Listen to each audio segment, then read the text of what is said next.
Nah, di sini peran mikroba sebagai fungsi dalam proses fermentasi, pembuatan peda dan terasi.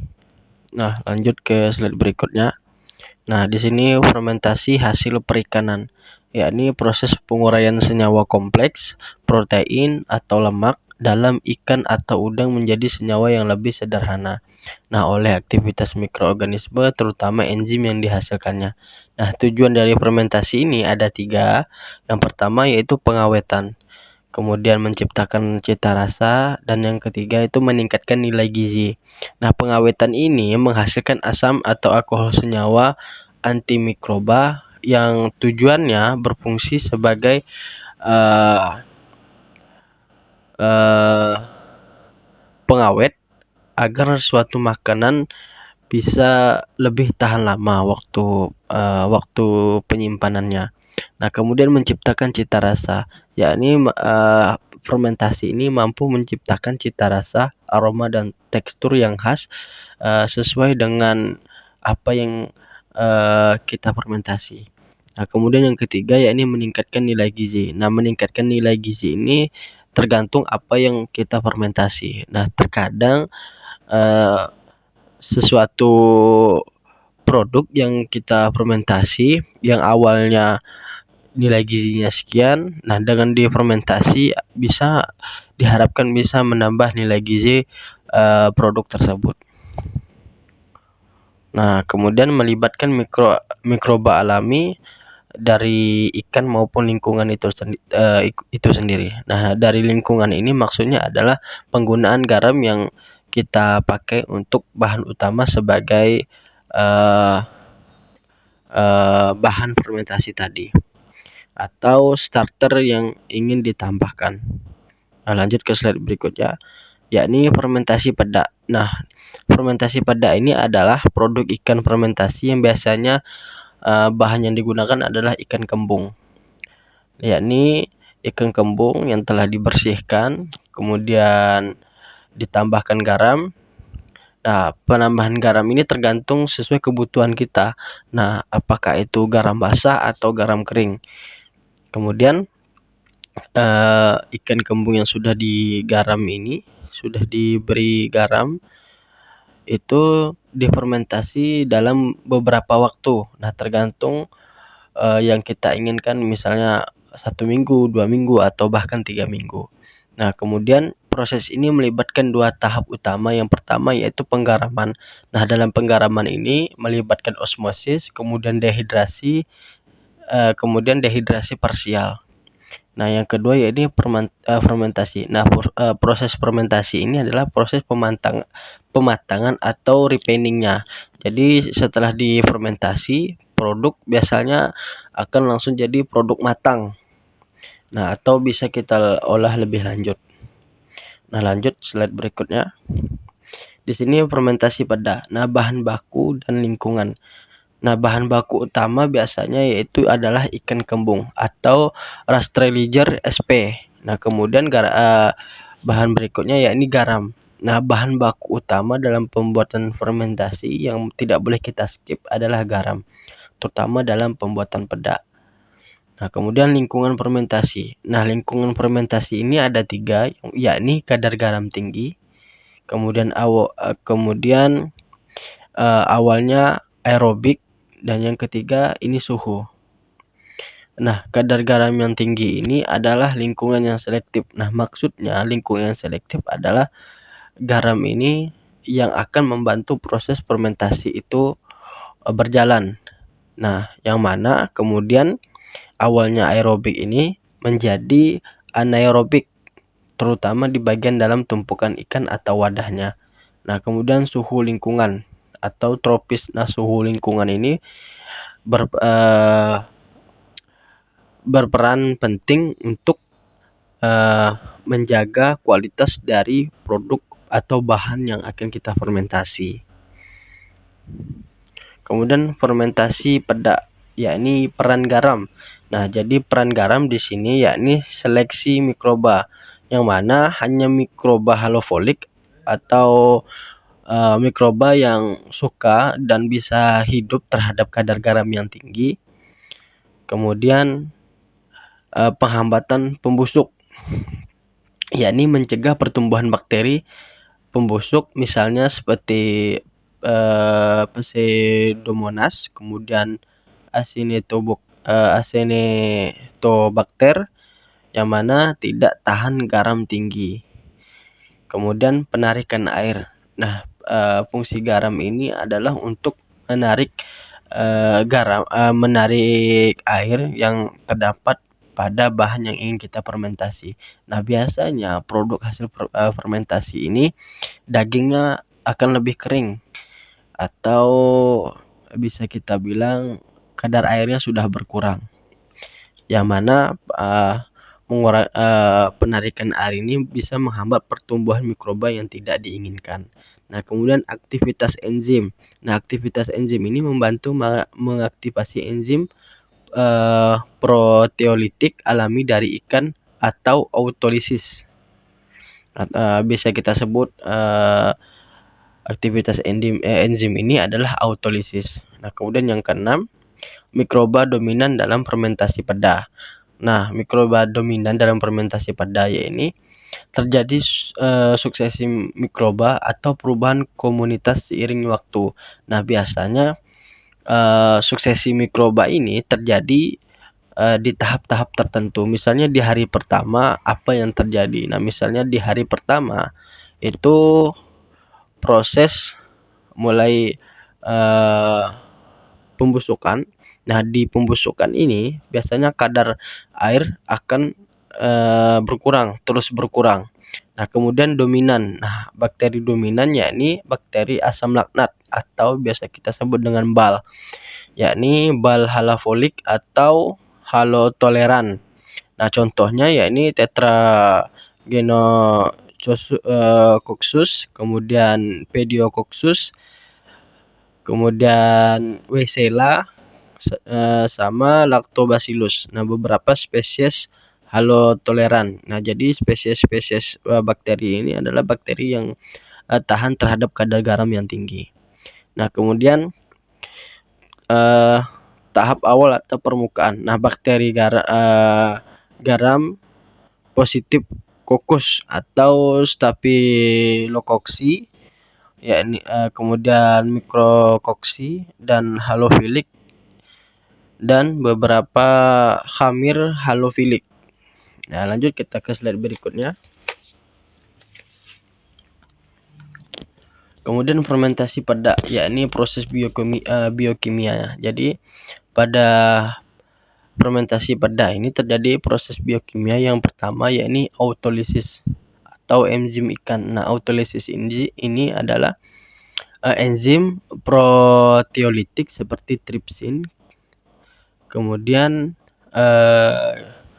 kimotripsin dari jeroan dan daging ikan mulai memecah. Nah, ini apa yang dipecah? Ya, ini adalah protein. Nah, ini penting di tahap awal, yang mana tahap awal proses fermentasi tadi adalah proses pemecahan protein. Nah, kemudian aktivitas mikroba atau proteolisis. Nah, mikroba terutama bakteri ini akan menghasilkan enzim protease ekstraseluler. Nah, kemudian protein. Nah, dari protein ini kemudian ke peptida, dan dari peptida menjadi asam amino. Nah, dari hasilnya tekstur ikan menjadi lebih lunak, terbentuk prekursor rasa atau rasa yang umami yang lebih khas. Nah, lanjut ke slide berikutnya. Fermentasi peda. Nah, proses biokimia yang kedua yakni aktivitas mikroba. Nah, jadi di aktivitas mikroba ini fermentasi karbohidrat. Nah, ini fermentasi karbohidrat ini jika tidak ada biasanya tidak akan terjadi. Nah, kemudian BAL ini memfermentasi gula seperti sisa glikogen ikan, kemudian dirubah menjadi asam laktat sehingga menurunkan pH sedikit dan berkontribusi pada pengawetan juga rasa. Nah, kemudian yang kedua lipolisis. Nah, lipolisis ini sedikit yang mana pemecahan lemak oleh lipase dari ikan atau mikroba itu sendiri, yang mana dari proses tersebut terjadi asam lemak bebas yang mana berkontribusi pada aromanya. Nah, kemudian yang ketiga, produksi senyawa aroma. Nah, produksi senyawa aroma ini adalah pembentukan senyawa volatil atau ester, kemudian aldehida dan keton. Nah, dari pemecahan asam amino dan lemak. Nah, jadi senyawa aroma itu terbentuk dari pemecahan asam amino dan lemak tadi. Nah, lanjut. Fermentasi peda, yakni hasil akhirnya. Nah, hasil akhir dari fermentasi peda ini yang pertama ada tekstur. Nah, teksturnya biasanya lebih lunak karena ini diakibatkan oleh proteolisis tadi, yang mana protein dan lemak dipecah menjadi lebih lembut. Nah, kemudian yang kedua aroma dan rasa. Nah, aroma dan rasa ini khas peda, yakni gurih atau umami dari asam amino tadi, seperti glutamat. Nah, kemudian sedikit asam dan yang pasti adalah rasa asin yang lebih dominan. Nah, yang ketiga yakni pengawetan. Nah, pengawetan ini kombinasi garam tinggi dan sedikit penurunan pH oleh bal. Nah, jadi fungsi garam tadi salah satunya adalah menurunkan pH. Nah, jadi pH itu dikurang supaya ikan lebih tahan lama. Kemudian lanjut, peralihan dari ikan ke udang. Nah, peralihan dari ikan ke udang ini kita telah melihat fermentasi ikan peda yang tadi sudah saya jelaskan. Nah, sekarang kita akan beralih ke produk berbasis udang, yakni udang rebun yang prosesnya sangat berbeda. Nah, proses dari fermentasi udang ini adalah terasi. Nah, berikut slide-nya, yakni fermentasi terasi. Nah, di fermentasi terasi ini atau belacan kita sebutnya adalah produk fermentasi berbentuk pasta. Nah, pasta ini dibuat dari udang kecil atau biasa kita sebut dengan udang rebun, kemudian asetes dari kelompok asetes sp. Nah, atau ikan kecil melalui proses penggaraman, kemudian penjemuran dan fermentasi atau pemeraman.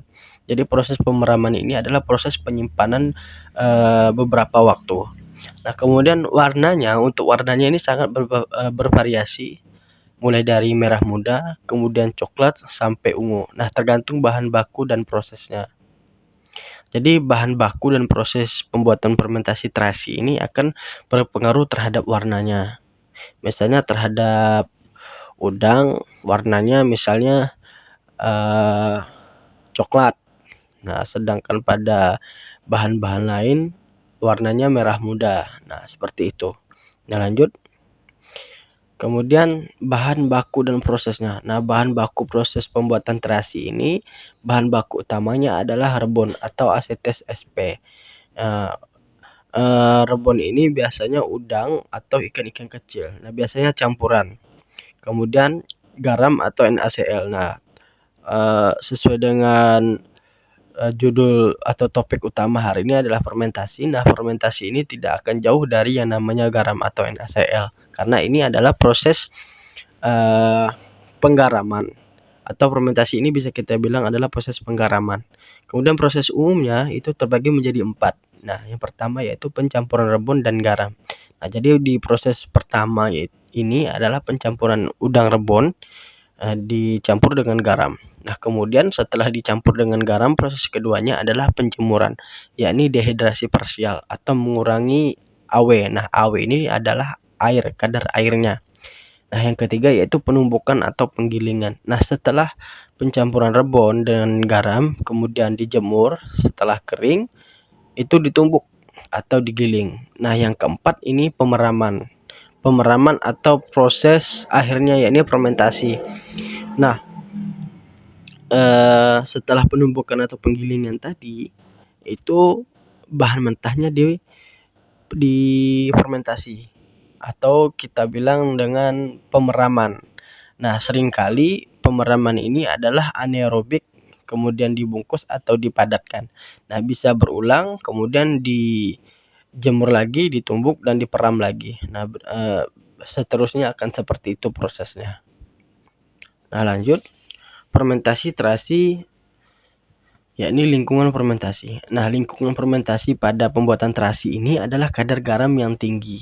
Nah, tapi mungkin sedikit lebih rendah daripada peda, karena biasanya pembuatan terasi ini garamnya jauh lebih sedikit, tidak terlalu banyak seperti pada pembuatan peda. Nah, tergantung jenis terasinya. Kemudian AW atau aktivitas airnya, activity water. Nah, kemudian ini AW atau activity water ini adalah relatif rendah karena penjemuran tadi. Nah, kalau di pembuatan peda itu tidak ada proses penjemuran, melainkan proses fermentasi langsung, yakni dengan disimpan di suatu wadah dalam suhu tertentu. Nah, kemudian pH. Nah, pH dalam pembuatan fermentasi ini terasi ini biasanya cenderung lebih netral atau basah atau alkalis. Nah, ini berbeda dari fermentasi asam seperti yogurt atau peda yang sedikit asam. Kemudian kondisi pemeraman. Nah, kondisi pemeraman ini biasanya umumnya anaerobik. Nah, lanjut. Yakni mikroba dominan dalam fermentasi terasi. Nah, mikroba yang dominan dalam proses fermentasi terasi ini adalah yang pertama, karena kondisi garam tinggi, pH netral dan basah, mikroba yang dominan berbeda dari peda. Nah, kenapa berbeda? Karena garamnya tinggi, kemudian pH-nya netral atau basah. Nah, jadi sedikit berbeda dari mikroba dalam pembuatan peda, yang mana bakteri yang dominan ini adalah bakteri halofilik atau halotoleran yang alkafilik. Kemudian bisa disebut dengan suka basa atau alkali toleran. Nah, contohnya yaitu Bacillus sp. Nah, sangat umum ini sangat umum. Misalnya seperti subtilis, kemudian Licheniformis, kemudian Amyloquervaciens. Nah, kemudian ada bakteri Coccus gram positif, nah seperti Staphylococcus halophilic. Kemudian yang ketiga itu terkadang juga ditemukan bal.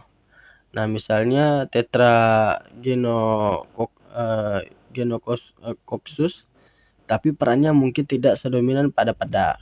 Nah, jadi peran bal ini tidak sedominan pada proses pembuatan peda tadi. Nah, lanjut slide berikutnya. Fermentasi terasi, yakni proses biokimia. Nah, proses biokimia pertama ya ini adalah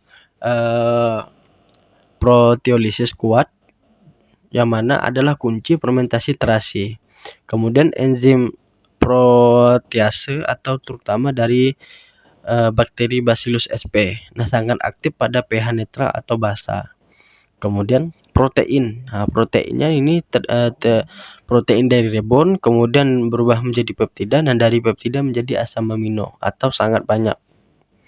Nah, kemudian yang terpenting adalah terjadi deaminisasi asam amino atau pembuangan gugus amino, yang mana dari proses ini menghasilkan amonia atau NH3. Nah, yang terakhir itu produksi amonia inilah yang menyebabkan kenaikan pH menjadi basa.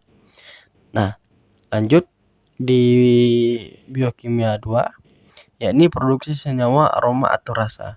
Nah, amonia atau NH3 tadi memberi aroma tajam khas terasi. Kemudian yang kedua, asam amino. Nah, di asam amino ini terutama asam glutamat memberikan rasa umami atau gurih yang kuat.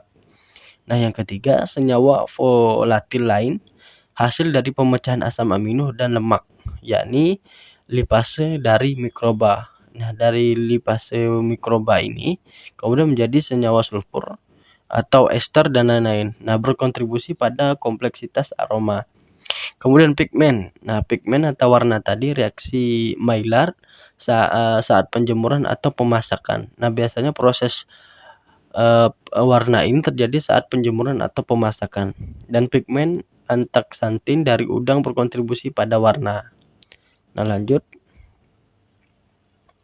Kemudian hasil akhirnya. Nah, hasil akhir dari proses fermentasi terasi ini adalah tekstur. Nah, teksturnya biasanya padat. Nah, hasil dari penumbukan dan dehidrasi. Kemudian aroma. Nah, aroma dari terasi ini tajam, menyengat, khas amonia, tapi juga gurih. Kemudian rasa. Nah, rasanya ini gurih dari udang rebon tadi dan umami yang lebih tinggi. Kemudian sedikit asin atau biasanya dominan asin tergantung dengan proses pembuatannya atau dari daerah mana terasi tersebut. Biasanya di setiap daerah tingkat keasinannya berbeda-beda. Nah, yang keempat yaitu pengawetan. Nah, pengawetan ini adalah kombinasi garam tinggi, kemudian aktivitas air yang rendah, dan pH yang tinggi. Sehingga dari pH yang tinggi ini lingkungan ekstrem yang menghambat banyak mikroba pembusuk. Nah, lanjut. Nah, perbandingan kunci peda dan terasi. Nah, dari perbandingan ini terdapat fitur, kemudian yakni fermentasi peda dan fermentasi terasi. Nah, di fitur ini ada bahan baku utamanya pada fermentasi peda yakni ikan kembung, sedangkan fermentasi terasi adalah rebon atau udang kecil. Nah, kemudian proses kuncinya pada fermentasi peda ini adalah penggaraman atau pematangan. Nah, sedangkan fermentasi terasi penggaraman, penjemuran, dan pemeraman. Nah, mikroba yang dominan pada fermentasi peda yakni bal halotoleran atau Tetragenococcus. Nah, sedangkan pada terasi yakni bakteri halotolerannya adalah alkalifilic atau Bacillus sp. Kemudian perubahan pH-nya pada fermentasi peda biasanya cenderung lebih stabil dan sedikit turun atau asam. Nah, sedangkan pada terasi cenderung naik sehingga menjadi basa atau alkalis. Kemudian produk utama. Nah, produk utama dari fermentasi peda adalah asam laktat yakni sedikit. Kemudian asam amino. Nah, sedangkan fermentasi terasi adalah amonia, asam amino atau glutamat. Nah, kemudian rasa khas dari fermentasi peda yakni asin, sedikit asam dan gurih. Nah, sedangkan pada terasi adalah asin, sangat gurih atau umami dan aroma yang tajam seperti amonia. Nah, lanjut. Kesimpulannya adalah mikroba perairan, terutama bakteri halofilik adalah aktor utama kunci dalam fermentasi produk perikanan tradisional. Nah, kemudian kondisi lingkungan, terutama kadar garam dan ketersediaan oksigen, menyeleksi mikroba yang tumbuh. Kemudian fermentasi peda. Nah, fermentasi peda ini didominasi oleh proteolisis atau autolisis dan mikroba, dan sedikit fermentasi asam laktat seperti pH yang stabil atau agak asam. Nah, fermentasi terasi itu didominasi oleh proteolisis kuat oleh bakteri seperti Bacillus, yang mana dari Bacillus ini menjadi produksi amonia. Nah, dari produksi amonia ini terjadilah pH basa atau alkalis, sehingga menjadikan rasa umami yang kuat. Nah, kedua proses menunjukkan adaptasi mikrobiologi yang luar biasa untuk pengawetan dan penciptaan rasa. Nah, mungkin segitu saja yang bisa saya sampaikan. Mudah-mudahan apa yang kita bahas malam hari ini menjadi manfaat untuk kita semua. Saya Muhammad Ehsan, pamit undur diri. Wabillahi taufiq wal hidayah. Wassalamualaikum warahmatullahi wabarakatuh.